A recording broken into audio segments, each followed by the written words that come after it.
medio por el cual ellos pueden ser afirmados, según el apóstol Pablo, es el evangelio que él anhela dar. Y continúa la carta. Ustedes recordarán que capítulo 1, 2 y 3, el apóstol Pablo hace ver la necesidad del evangelio, la necesidad a la luz de la corrupción de todos los hombres, judíos y gentiles. Del versículo 18, capítulo 1 al capítulo 2, 16, él encierra a los gentiles bajo pecado. Después del capítulo 2, 17 al 3, 8 a los judíos, para concluir en el versículo 9 al 20 del capítulo 3 de que todos los seres humanos, absolutamente todos, estamos bajo pecado. Después, el apóstol Pablo va a pasar un buen tiempo explicando la suficiencia del evangelio. Es aquí donde encontramos esta maravillosa doctrina de la justificación solo por la fe, solo por Jesucristo, y vemos que desde el capítulo 3, versículo 21 hasta el capítulo 4, terminar, él está hablando de cómo el hombre es justificado únicamente solo por la fe.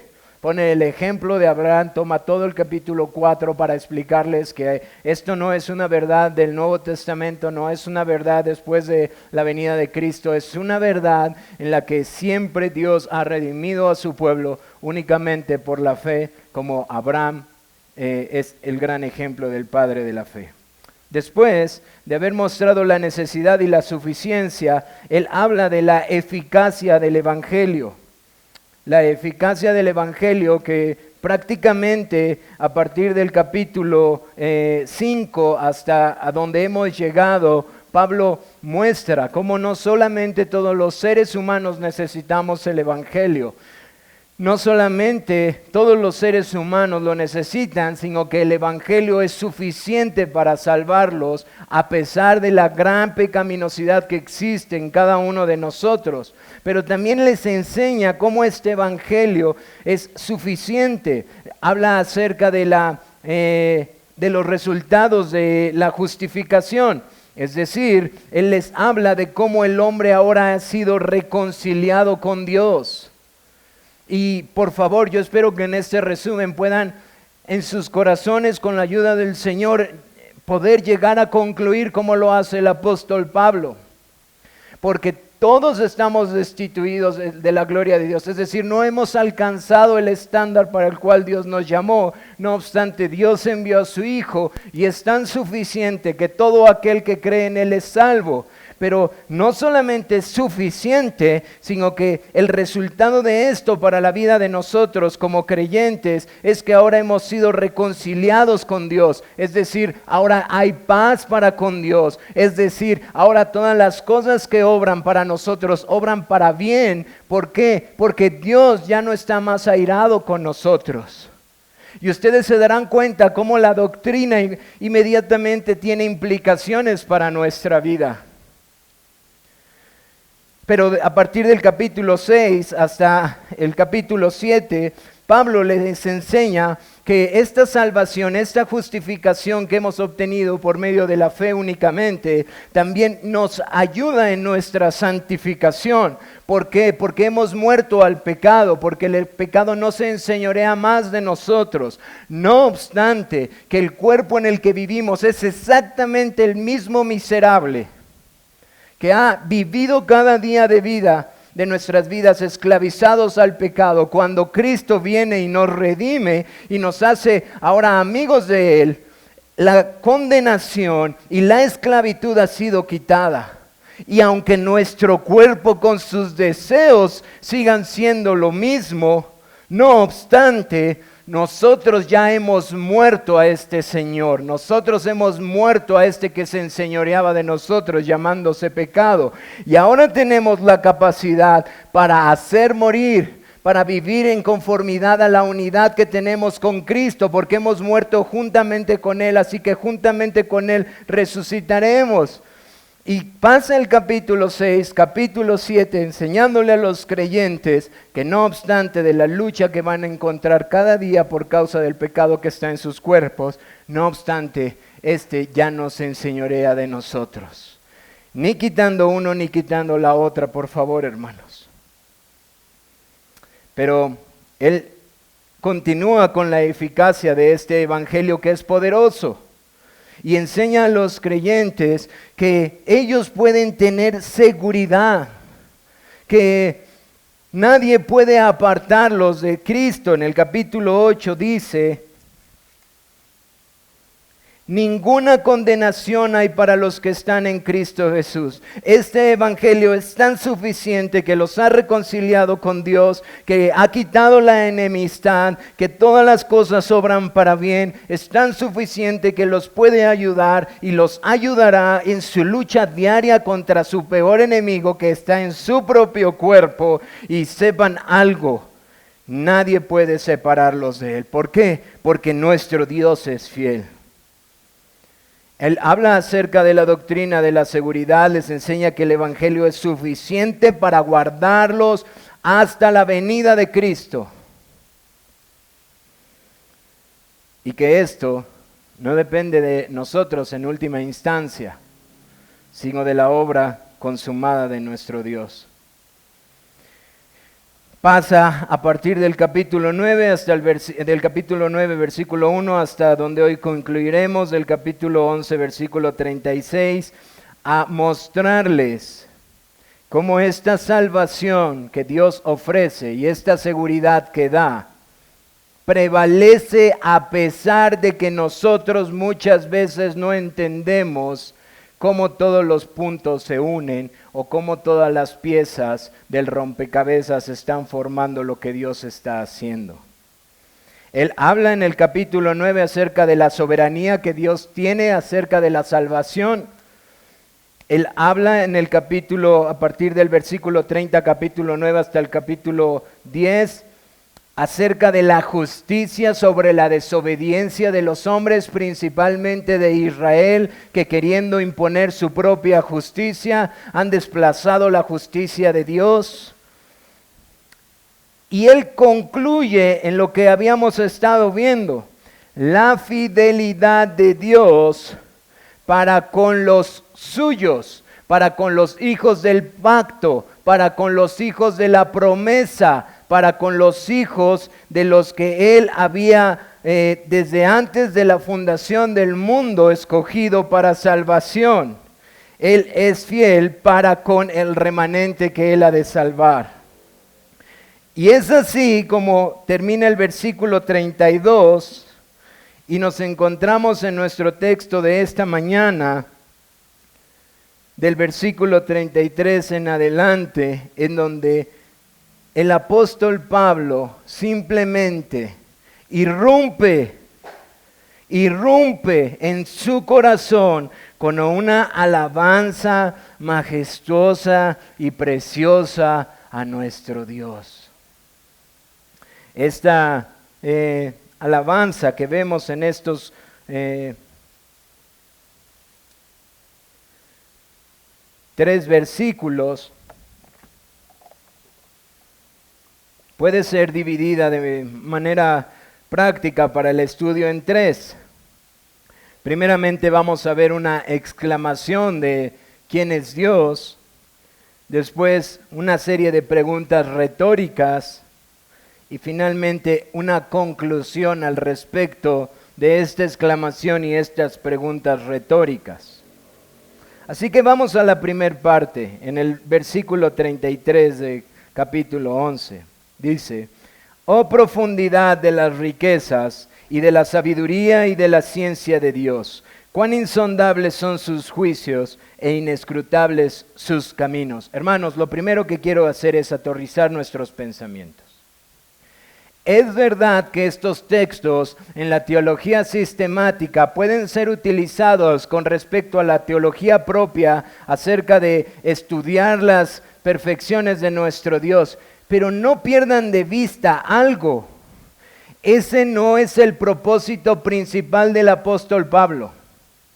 El apóstol Pablo está concluyendo un argumento sumamente importante. El evangelio es suficiente y el evangelio puede hacernos permanecer hasta el fin. Y para que ustedes puedan entenderlo, creyentes en Roma, este es el misterio que ha sido desplegado, cómo Dios ha obrado a través de la desobediencia de los hombres para mostrar que Él tiene control de todo.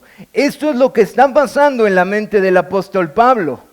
Él no está agarrando su teología sistemática y de repente dice, bueno, perfecto, ya oímos del obrar de Dios para con los gentiles y con Israel. Ahora vayamos a algo más importante, hablemos de teología propia. Eso no está pasando aquí, hermanos. Y podemos perder el propósito de lo que el apóstol Pablo está haciendo si inmediatamente nuestros corazones quieren elevarse a hablar de atributos y empezar a juntarlos con otros textos, que no está mal cuando estamos haciendo teología sistemática, pero no es el propósito. Porque imaginen a los creyentes recibiendo esta carta y leyéndola domingo, día del Señor, tras día del Señor, y yendo toda la carta y atravesando por el obrar de nuestro Dios acerca del misterio de cómo obró en la desobediencia de gentiles y judíos para mostrar misericordia a todos e inmediatamente pasar por esto que es esta alabanza gloriosa a Dios. Así que quiero llevar sus pensamientos a la situación de lo que está haciendo el apóstol Pablo para que podamos entender por qué es tan importante esta manera en la que concluye el apóstol Pablo. Primeramente, ustedes encontrarán en sus Biblias que dice "oh" y tiene signos de exclamación. Ahora, el griego tiene muchas formas de hacer estas exclamaciones. Repeticiones y palabras, etcétera. Pero cuando uno va al original y ve cómo el apóstol Pablo está escribiendo la carta, literalmente, después de haber escuchado, porque Dios sujetó a todos en desobediencia para tener misericordia de todos, obviamente con la estructura del idioma original, inmediatamente hay un "oh". Ay, hermanos, yo sé que eso puede ser muy sencillo, pero él acaba de decir algo muy importante, porque no quiero, hermanos, que ignoréis este misterio. Y él revela el misterio a los creyentes en Roma, y cuando está concluyendo el misterio que dice, porque Dios sujetó a todos en desobediencia para tener misericordia de todos, indiferentemente si ustedes tienen la postura 1, 2 y 3 que vimos hace 8 días, y si los sazones y los tiempos no concordamos, hermanos, lo que el apóstol Pablo está diciendo después de haber mostrado este precioso, hermoso misterio de un Dios soberano y glorioso a los creyentes en Roma, él termina exclamando, diciendo, ¡qué maravilla! El "lo", ustedes no lo van a encontrar en cualquier otra explicación del apóstol Pablo. El "lo" es algo que a Pablo, mientras está siendo inspirado y escribiendo, llena su corazón para decir, ¿pero qué es esto? Yo espero poderles transmitir cuán preciosa es esta doxología que irrumpe del corazón de un creyente que es verdad, era un gran maestro, era un gran hombre griego, letrado, es verdad, era un gran judío, es verdad, tuvo revelaciones como ningún otro, pero que era un hombre débil como nosotros. Y que cuando tiene la revelación de Dios y las está escribiendo a creyentes, él no puede simplemente decir, qué cosas de Dios que hace. Él tiene que decir, ¡oh! ¿Qué es esto que Dios hace? Él empieza con esta frase, porque él está mostrando cómo su mismo corazón, a pesar de quién es el apóstol Pablo, está lleno de admiración, porque Dios le ha placido revelar a hombres, descritos como en el capítulo 1, 2 y 3, su obrar. ¡Qué maravilla es esta! ¡Qué gloria tan preciosa dada a los hombres!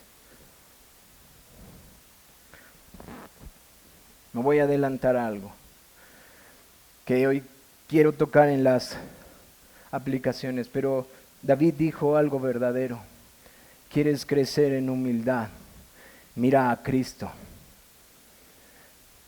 no vas a crecer en humildad hasta que no veas a nuestro glorioso Dios en su gran majestad, humillándose por miserables como tú y como yo, descritos en el versículo 18 en adelante.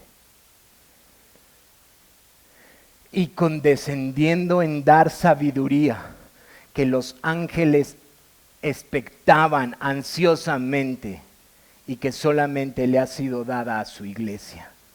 Eso debe de llenar nuestros corazones en adoración y alabanza a nuestro Dios y a humillarnos a nosotros, hermanos.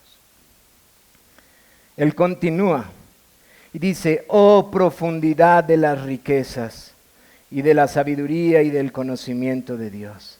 Fíjense Pablo que está utilizando una palabra que para los tiempos en los que él está escribiendo tiene mucho significado. Imaginen un poco acerca de cómo es el pensamiento griego, cómo ellos consideran el océano. Incluso para ellos el océano era un dios en sí mismo. El océano estaba lleno de tantas cosas inalcanzables, poderosas, temibles, grandezas. Era simplemente para una cultura, el océano era aterrador. Era algo que como no alcanzaban a entender en su pecaminosidad, los llevaba a postrarse delante de él. Y Pablo toma este concepto de las profundidades del océano para referirse a las riquezas de la sabiduría y del conocimiento de Dios. Él toma lo que para el hombre en ese momento es inconcebible. Bueno, hermanos, hasta el día de hoy, con toda la tecnología que nosotros tenemos, las profundidades más hondas del océano siguen siendo un misterio. Y utiliza esta palabra para decir, oh profundidad de las riquezas y de la sabiduría de Dios. Lo une a esta palabra que las utiliza como adjetivos, riquezas. No solamente está tratando de hablar acerca de la sabiduría y del conocimiento de Dios, como si son profundos, sumamente profundos que no los podemos entender, sino que son abundantes, que son exuberantes para el ser humano. Él está acabando de explicar un misterio para afirmar una pequeña iglesia que está a punto de experimentar cosas terribles y les está dando una revelación del obrar de Dios y dice, cuán profundo y rico, cuán hondo, inalcanzable es la sabiduría y el conocimiento del Dios que se ha revelado.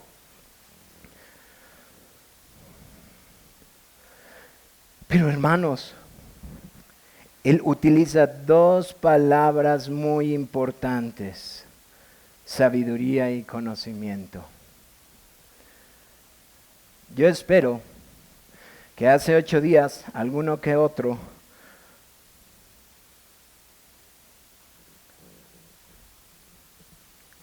o quizás todos, hayamos dicho en nuestros corazones, qué complicado es esto de los judíos y los gentiles. Me cuesta trabajo entenderlo todo. Quizás alguno ha de haber dicho, yo no estoy muy de acuerdo. Quizás algunos todavía no se sientan cómodos con el obrar de Dios a través de la desobediencia. Pero Pablo dice, es increíblemente profundo y rico el obrar en perfección de nuestro Dios. Su sabiduría tiene que ver con su actuar en perfección, que tú y yo nunca vamos a poder entender. Él dice, oh profundidad de las riquezas, de la sabiduría y del conocimiento de Dios. Esta manera tan perfecta que solamente existe en Dios, es decir, su manera sabia de obrar. Y este conocimiento en el cual Él ha obrado son profundos y extremadamente abundantes. Ahora, hermanos, quizás vemos la palabra conocimiento y podamos confundirnos por lo que ya hemos estudiado de esta palabra. Aquí conocimiento no tiene que ver con un conocimiento meramente de la predestinación, de un conocimiento de intimidad como se usa en el Antiguo y en el Nuevo Testamento esta palabra. Aquí tiene algo que ver muy importante que nosotros debemos entender. Él está uniendo el obrar perfecto de Dios con su conocimiento o su omnisciencia al actuar. Hermanos, yo estoy seguro que no solamente esta iglesia, otras iglesias, esta generación, otras generaciones, sino que incluso los creyentes en Roma pudieron tener dudas y conflictos para entender esta doctrina de la soberanía de Dios al obrar en Israel y en los gentiles. Y Él les está diciendo que su obrar perfecto y su conocimiento es profundo y es rico. Pero hermanos, consideremos algo y debemos de preguntarnos algo. Cuando Dios dice que conoce algo, ¿es meramente porque Él sabe qué va a pasar? Porque ese es el conocimiento humano. Cuando hablamos del conocimiento humano y decimos, nosotros conocemos que lloverá mañana, es porque quizás vimos el pronóstico del tiempo. O nosotros conocemos que la moneda mexicana contra el dólar subirá, es porque vemos pronósticos y entonces hacemos cálculos y pensamos que así será. Cuando vemos a un niño pegándole al cristal, pues conocemos que ese cristal se va a romper. Pero en el conocimiento de Dios no es igual. Dios conoce todas las cosas porque Él las ha orquestado para que pasen conforme Él ha dicho que pasen. Y todas estas cosas que Dios ha omniscientemente conocido, su omnisciencia tiene que ver con su soberanía porque Él soberanamente ha decretado todas y cada una de ellas. Y cuando Él ha decretado todas y cada una de ellas, Él lo ha hecho de manera perfecta. Y esa perfección, al mandar que todas las cosas pasen en su tiempo y en su forma, conforme a sus designios, son las que Pablo dice, oh, qué profundo y rico es el obrar de Dios.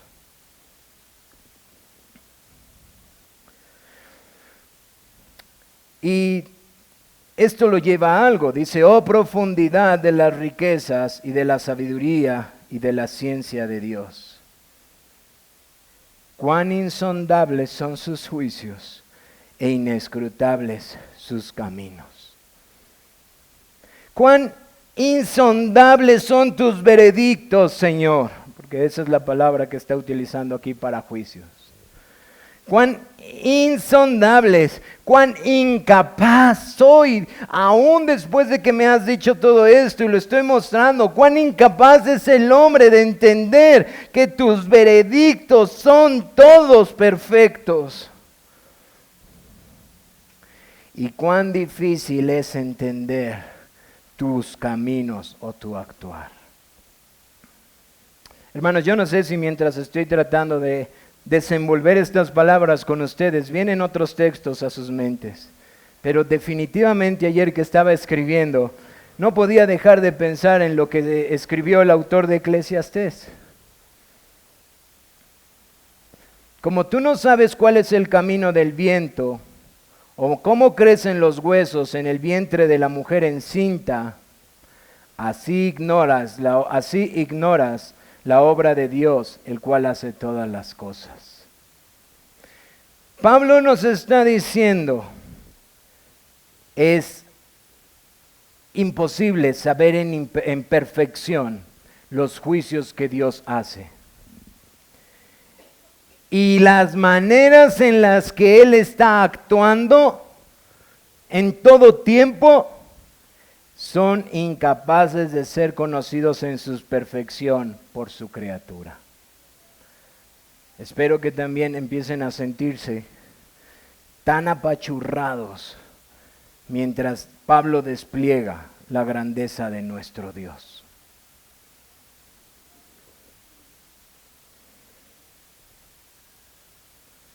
Él está exaltando que las formas en las que este misterio ha sido revelado, de sujetar todas las cosas a desobediencia para mostrar misericordia, son perfectamente conforme a la voluntad de Dios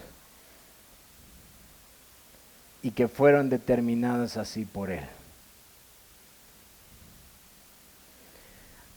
Aunque nosotros dudemos, aunque nosotros no lo entendamos, aunque los creyentes no puedan entender todo el actual de siglo tras siglo y todo lo que orquestó usando el pecado de hombres para otros, como el de Faraón, etcétera, etcétera, etcétera. Para nosotros son inescrutables las maneras en las que Dios obra. Y son imposible de entender en perfección sus juicios, sus veredictos. Esto lo lleva a preguntarse al apóstol Pablo, entonces, ¿por qué? ¿Quién entendió la mente del Señor? ¿O quién fue su consejero? ¿O quién le dio a él primero para que fuese recompensado? Hermanos, pudiéramos pasar tiempo tratando de entender estas preguntas, pero yo creo que nuevamente el apóstol Pablo fue inspirado de tal manera que nosotros pudiéramos entender lo que el Espíritu de Dios le está diciendo a la iglesia en Roma y por lo tanto a los creyentes. La primera pregunta tiene que ver con un texto en Isaías 40. Yo les pido por favor, lean en sus devocionales hoy o mañana Isaías 40. Porque quizás no sea un texto que esté muy fresco en nuestras mentes. Y la segunda pregunta tiene que ver con un texto de Job 41. Ese quizás esté más fresco. Pero la primera pregunta, después de hablar de las perfectas formas de nuestro Dios al obrar su salvación, Él usa estos textos citándolos del Antiguo Testamento, Isaías 40:13, que en particular el primero es tomado de la Septuaginta, la versión griega, para decir, ¿quién entendió la mente del Señor o quién fue su consejero? Hermanos, si ustedes van a Isaías 40, es probable que incluso en el versículo 10 tenga un título que tiene que ver con la grandeza de Dios. El incomparable Dios de Israel, dice Reina Valera. Quiero describirles un poco para que puedan entender. Versículo 1 del capítulo 40, el profeta está anunciando el evangelio y le dice al pueblo de Israel, consolaos, consolaos, pueblo mío, dice el Señor. Y entonces el profeta anuncia cómo vendrá restauración a Israel, cómo los pecados de este pueblo, que claramente eran entendibles para ellos, porque por causa de eso ellos estaban exiliados y pagando las maldiciones de su pecado, cómo serían perdonados. Y entonces el profeta está anunciando la redención que vendría sobre Israel. Versículo 3 es un texto que ustedes inmediatamente relacionan porque el evangelista Mateo lo utiliza para hablar de Juan el Bautista como el precursor del Mesías que vendría precisamente a traer esta consolación a su pueblo. Voz del que clama en el desierto, preparar el camino del Jehová. Y continúa. Y llega en el versículo 12 y el profeta, así como el apóstol Pablo, irrumpe en hablar de la grandeza del Dios de Israel. Y empieza a hablar de cómo Él es el Señor soberano sobre la creación, cómo Él tiene poder sobre todas las cosas, cómo esta es su creación, cómo Él la conoce, cómo Él la dirige, cómo la sabiduría de toda la creación le pertenece a Dios y no al hombre, cómo Él levanta a hombres como Faraón, cómo Él levanta a hombres como Nabucodonosor, cómo Él levanta a imperios como Babilonia, asirios, Egipto, cómo levanta romanos y los vuelve a deshacer y los vuelve a humillar y los juzga por sus obras, aunque usó sus obras para traer a su pueblo salvación. Él empieza a levantarse en exclamaciones de la grandeza del Dios de Israel. Y mientras él está hablando esto a Israel, el apóstol Pablo toma este texto después de que él ha dicho que Dios ha sujetado a todos en desobediencia para mostrar misericordia, porque el evangelio es suficiente y no fallará. Para decir, y solo utiliza dos de las preguntas que se encuentran en el versículo 3 y versículo 14. ¿Y quién entendió la mente del Señor? ¿O quién le dio un consejo a Dios de cómo obrar? Hermanos, yo creo que con toda intención Pablo está citando al profeta Isaías para decirle a la iglesia en Roma, es verdad que vas a dudar, es verdad que quizás no entiendes en plenitud todo el plan de Dios. No obstante, debes de entender que esta es su creación y que nadie le vino a decir a él cómo actuar. Y que si tú dudas, mira el actuar en toda la historia de la redención, para que sepas que Él es el supremo sobre su creación. Es decir, no existe nadie por arriba de Él, ni existe nadie que pueda estar al lado de Él. Y continúa con estas preguntas retóricas. ¿O quién le dio a Él primero para que le fuese recompensado? Este texto es más común para muchos. Job acaba de padecer las calamidades físicas, la pérdida de todo y la tristeza de tener 3 amigos muy molestos que vienen a humillarlo cuando no entienden lo que Dios está haciendo. Y Job empieza a quejarse. Y el Señor se presenta y empieza a decirle a Job, tranquilo Job, que tú eres la criatura y yo soy el creador. Tranquilo, que Dios es el soberano sobre todo y no lo eres tú, Job.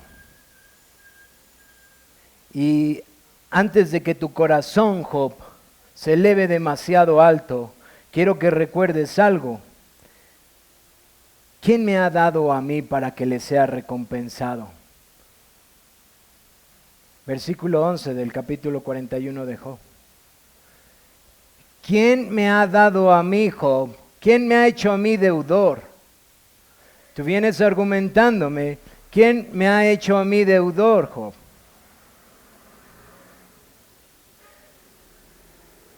Hermanos, todo esto que está diciendo el apóstol Pablo lo está llevando para esta conclusión que encontramos en el versículo 36 del capítulo 11. Si Él es el soberano supremo de su creación, porque estas preguntas retóricas tienen una respuesta implícita. ¿Quién entendió la mente del Señor? Nadie. ¿Quién ha sido el consejero de Dios? Nadie. ¿Quién ha podido hacer a Dios deudor? ¿Quién le dio primero para que luego Dios le debiera algo? ¿A quién le debe algo Dios?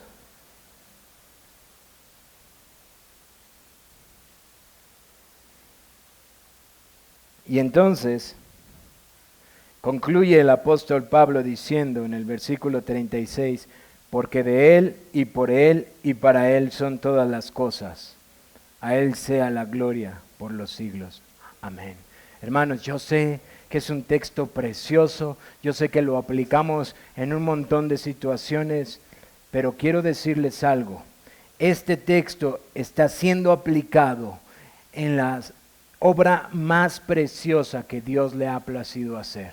Esa es la salvación. Este texto está siendo aplicado en la manera en la que el Evangelio ha sido desplegado a través del apóstol Pablo, inspirado por el Espíritu Santo y enseñándole a los creyentes en Roma todas estas verdades que ha venido desempacando y diciendo cómo el Señor ha hecho salvación de los que Él ha decidido hacerlo por la fe solamente en Jesucristo, y cómo ellos que están unidos a Cristo nunca podrán ser separados a Él. Porque aún las cosas que no entendemos, como la dureza de Israel, tiene un propósito salvífico dentro de la historia de la redención.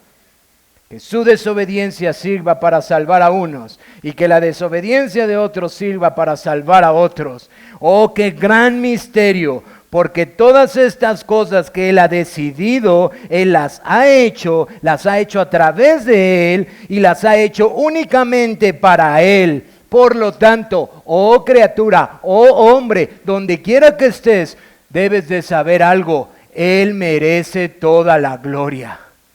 Ese es el propósito del apóstol Pablo. Él es el autor, el dador, el sustentador y la meta máxima de la obra de la salvación. Él le plació hacer este plan de la redención desde antes de la fundación del mundo para mostrar su gloria a través de la obra que Él mismo hizo por medio de Jesucristo. Por lo tanto, Él recibe toda la gloria, aunque tú y yo no entendamos los pequeños detalles. Aunque al creyente le cueste trabajo poder conciliar detalles, esta obra es de Él, esta salvación es de Él, esta salvación es a través de Él, y esta salvación tuya y mía es para Él. Tú y yo fuimos salvos para Él, y por eso Él merece toda la gloria. Y concluye diciendo, un solemne amén, para poder sellar con respecto al Evangelio su necesidad, su suficiencia y su eficacia a través de la obra de la redención.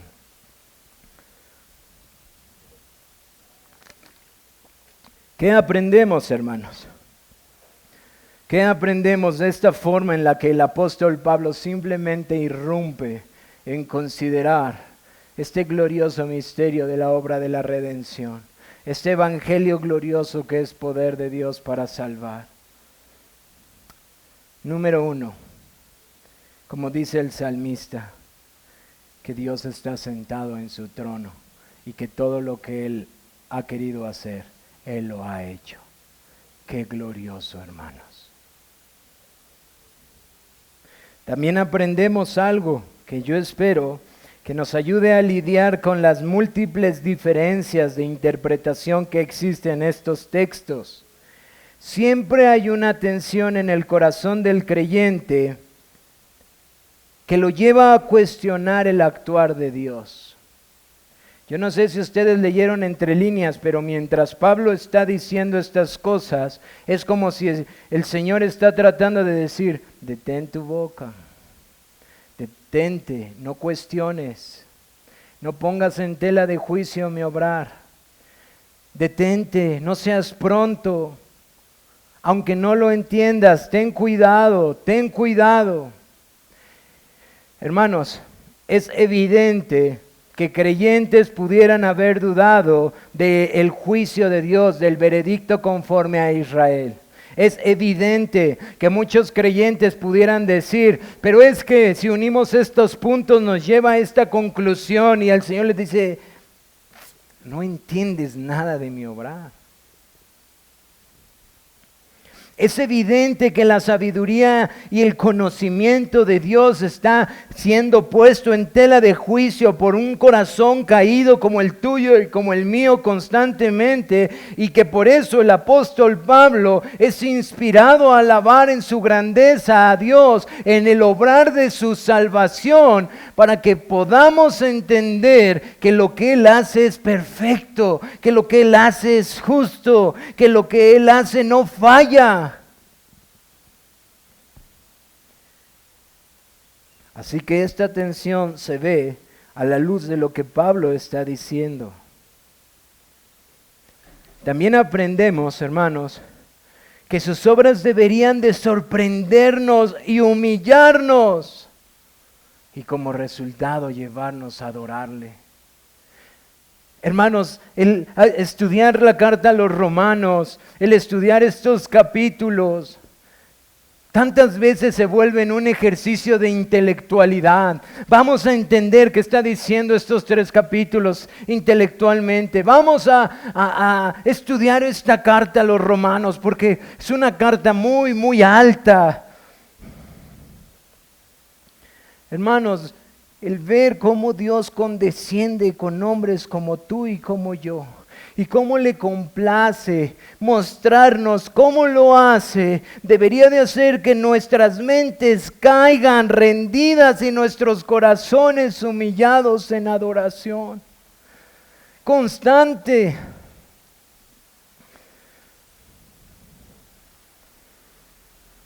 Porque el conocer cómo obra nuestro Dios debe ser más que un mero ejercicio intelectual. También aprendemos, hermanos, como decían varios hermanos, que la teología correcta sí o sí debe de llevarnos a la adoración de Dios. La teología correcta sí o sí debe de llevarnos a la adoración de Dios. Ahora aquí hay obviamente aplicación, porque si eso no pasa, o hay un problema en nuestro corazón, o hay un problema en nuestra teología. O la teología que estás estudiando es deficiente, o tu corazón tiene dureza. Porque la teología, el conocimiento de nuestro Dios, como es expuesto en su pureza, debe de llevarnos a adorarle. Esto es lo que hizo el apóstol Pablo a terminar de explicar el obrar de Dios.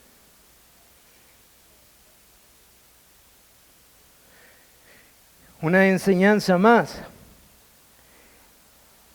Como implicación, hermanos, así como este texto nos muestra acerca de su obrar en la historia de la redención, en la salvación, así nos debe de llevar a concluir que todas las cosas que Dios obra en su creación, Él siempre las obra para su gloria. Todas las cosas que Él obra en su creación, Él siempre las obra para su gloria. ¿Cómo aplicamos eso tú y yo en nuestras vidas? Todo eso que hemos aprendido. Primero, quiero animarte, hermano, a que tú y yo enfoquemos nuestros corazones que aquel que prometió no miente. Que esforcemos tú y yo a seguir avanzando su reino. No es un ejercicio de futilidad el avanzar su reino. No es un ejercicio en vano, quiero decir. No es algo que no tiene ningún sentido. Esforcémonos por compartir a Cristo. Segunda aplicación. Esta doxología, hermanos, tiene que llevar nuestros corazones a que nuestro lamento se convierta en gozo, a que nuestro pesar se convierta en alegría, a que nuestras circunstancias se conviertan en contentamiento, porque Dios está en su trono y Él gobierna todo. Si Él pudo obrar de esta manera, desde una promesa que empieza a verse y que ha pasado a lo largo de siglos, donde tú y yo no pintábamos, donde 20,000 veces la serpiente se ha querido levantar para que no pasara, y siempre el Señor mostró su gloria. Hermano, tú y yo tenemos que meditar esto en lo más profundo de nuestro corazón, donde la queja, donde la molestia, donde la pesadez, donde la amargura, donde estas cosas están tomando mucho control para decirle, no es así. Si Dios le ha placido amarme y salvarme, Tengo muchas razones para que la gente vea gozo en mi corazón al hablar de Cristo. Para que la gente pueda ver que no hay cosa más gloriosa en este universo que mi Cristo sentado en su trono. No hay cosa más admirable para contemplar por la eternidad que nuestro Señor Jesucristo. Ni bienes, ni trabajos, ni logros, ni familias. Nada absolutamente puede compararse con su gloria, hermano. Pero muchas veces nuestra queja, nuestra amargura, nuestra pesadez, nuestra envidia y esos pecados que Dios aborrece y que están muy metidos en nuestro corazón que Él ve, están muy cimentados ahí porque han quitado del trono de su gloria a nuestro Cristo. Porque tú y yo hemos permitido que cosas insignificantes que terminarán le roben la gloria a nuestro Señor.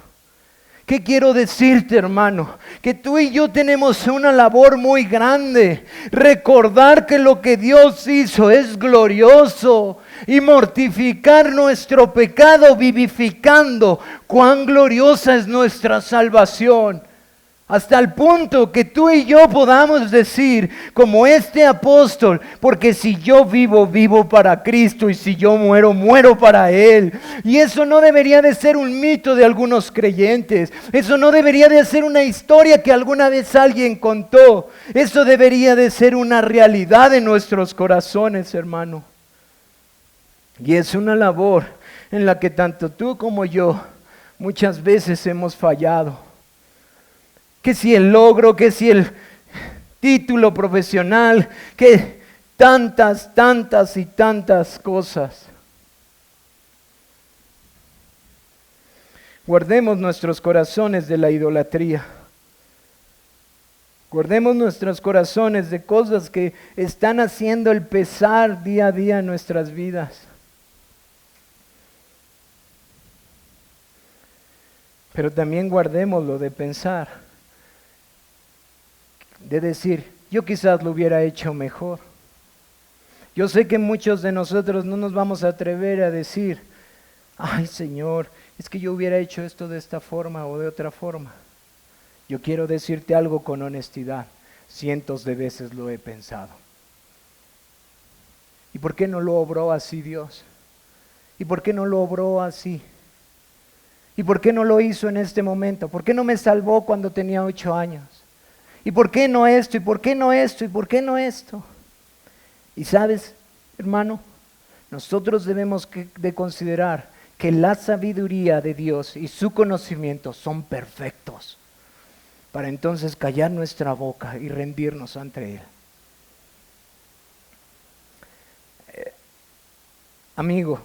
Hermano, última aplicación. Animemos nuestros corazones esta tarde. Tenemos cientos de razones al meditar en este texto para adorar a nuestro Dios. Animémoslo. Porque el último propósito de todas las cosas, aunque tú y yo no entendamos cómo los puntos se van uniendo o cómo las piezas se acomodan, aunque no alcancemos a entender eso, y aunque tengamos que decir como con Cooper, que Dios obra a través de muchas y muchas circunstancias obscuras, aunque tengamos que unirnos a hermanos que fueron sinceros y honestos en decir, no lo entiendo todo, no puedo comprender las dificultades tan terribles de esta vida, no puedo terminar de unir todos los puntos, si sé cuál es el final, esa es la gloria de nuestro Dios. Esa es la gloria, ese es el final por el cual esta creación fue hecha. Y ese es el final por el cual los hombres han sido redimidos. Para que la gloria del Cordero sea revelada. Para que la gloria del Cordero sea alabada. Y aunque tú y yo no podamos unir los puntos y poner todas las piececitas del rompecabezas, estaremos al final con sus ángeles y con los santos cantando al que es digno de toda gloria y alabanza. Aunque tú y yo no entendamos el camino, llegaremos ahí y Él recibirá la gloria de vida, mi hermano.